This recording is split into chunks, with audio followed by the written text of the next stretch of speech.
అందరికీ నమస్తే. Welcome back to wisdom share 1969 cooking videos. ఈరోజు మనము బూరెలు తయారు చేసుకుందాము. బూరెలు చేయాలనుకుంటే బియ్యం అనేది మినిమం 12 గంటలు నానబెట్టుకోవాలి. కాబట్టి మీరు బూరెలు ఎప్పుడైతే తయారు చేసుకోవాలనుకుంటున్నారో ఆ ముందు రోజు నైటు బియ్యాన్ని నానబెట్టుకోవాలి. నేనైతే బియ్యాన్ని ముందుగానే నానబెట్టుకున్నాను.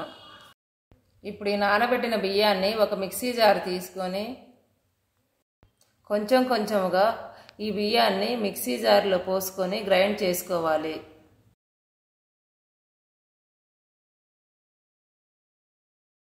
గ్రైండ్ చేసిన బియ్యం అనేది బరకగా ఉంటుంది కాబట్టి జల్లించుకోవాలి.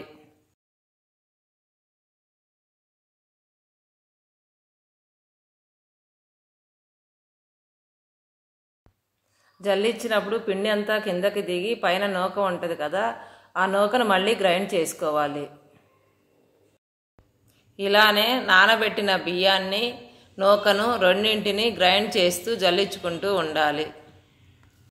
నాకు ఇప్పుడు జల్లించిన పిండి సుమారు 150 గ్రాములు వచ్చింది. ఆ తరువాత పొయ్యి మీద ఒక కళాయి పెట్టుకొని మంటను లో ఫ్లేమ్లో ఉంచి కప్పు బెల్లం వేసి ఉగ్గిన నీళ్లు పోసుకోవాలి.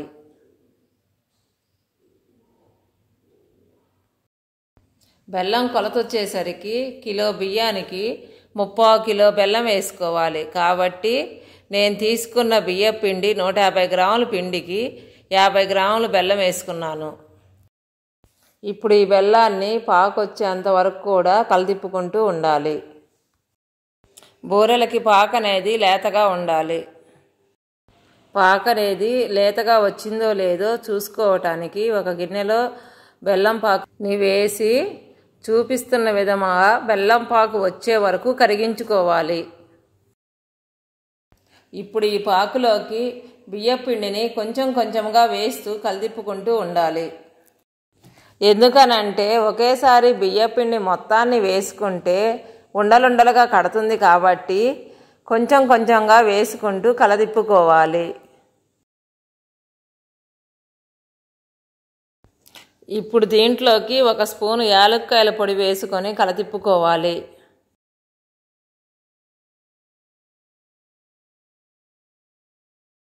చూశారు కదండి, పిండి అనేది ఈ కన్సిస్టెన్సీగా రావాలి.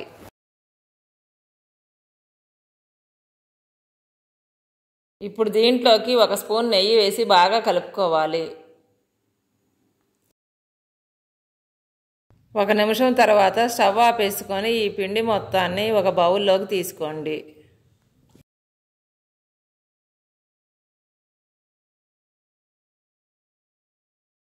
మనము పిండిని చిన్న చిన్న ముద్దలుగా చేసి ఒత్తుకుందాము.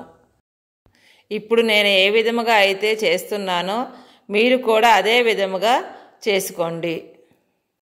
నేను తీసుకున్న 150 గ్రాముల పిండికి నాకైతే 6 బూరెలు వచ్చాయి.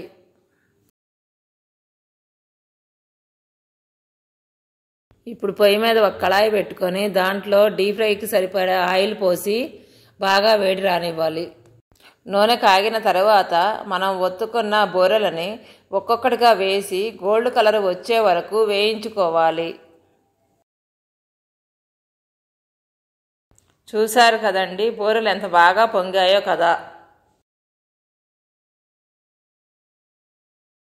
Thank you for watching. మీకు మా వీడియో నచ్చినట్టయితే please like, share, subscribe and click the bell icon.